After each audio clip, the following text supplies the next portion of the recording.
যেখানে আমরা জানি রাসূল আকরাম সাল্লাল্লাহু আলাইহি সাল্লামের পবিত্র স্ত্রীগণ উম্মতের আম্মা। অন্যদিকে অনেকে রাসূলুল্লাহ সাল্লাল্লাহু আলাইহি সাল্লামের কন্যা ফাতেমা রাদিয়াল্লাহু তাআলা আনহাকে বলেন মা ফাতেমা। তাকে মা ফাতেমা বলা কি জায়েজ হবে? নবী করিম সাল্লাল্লাহু আলাইহি সাল্লামের স্ত্রীগণ তারাই হলেন উম্মতের প্রত্যেক সদস্যের মা, আমাদের সকলের মা। কোরআনে কারীম আল্লাহ রাব্বুল আলামিন সূরা আহজাবের 6 নম্বর আয়াতে বলেছেন ওয়া আজওয়াজুহু উম্মাহাতুকুম, অর্থাৎ নবী সাল্লাল্লাহু আলাইহি সাল্লামের স্ত্রীগণ, পত্নীগণ তারা হলেন তোমাদের মা। অতএব উম্মুল মুমিনিন বলা হয় নবী সাল্লাল্লাহু আলাইহি সাল্লামের স্ত্রীগণকে, তারা সমস্ত ঈমানদারদের মা, কারণ নবী সাল্লাল্লাহু আলাইহি সাল্লাম সমস্ত ঈমানদারদের জন্য পিতৃতুল্য। কিন্তু নবী সাল্লাল্লাহু আলাইহি সাল্লামের কন্যা ফাতেমা রাদিয়াল্লাহু তাআলা আনহা তাকে মা বলে সম্বোধন করা এটা সঠিক নয়, কারণ ফাতেমার মা, তিনি মা হলে আবার ফাতেমা আমাদের কিভাবে মা হন? অতএব তাকে মা হিসাবে সম্বোধন করা এটি সঠিক নয়।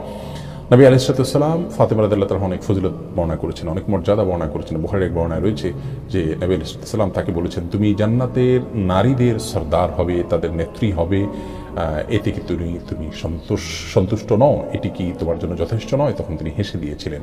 তো এখান থেকে বোঝা যায় তিনি জান্নাতি নারীদের সর্দার হবেন। তার আরও অনেক বৈশিষ্ট্য রয়েছে। নবী আলাইহিস সালামের অত্যন্ত আদরের মানুষ ছিলেন তিনি, স্নেহের মানুষ ছিলেন তিনি।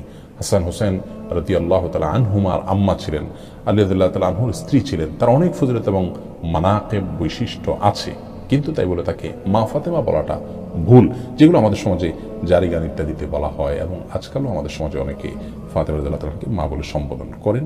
এটি আমাদের পরিহার করা উচিত।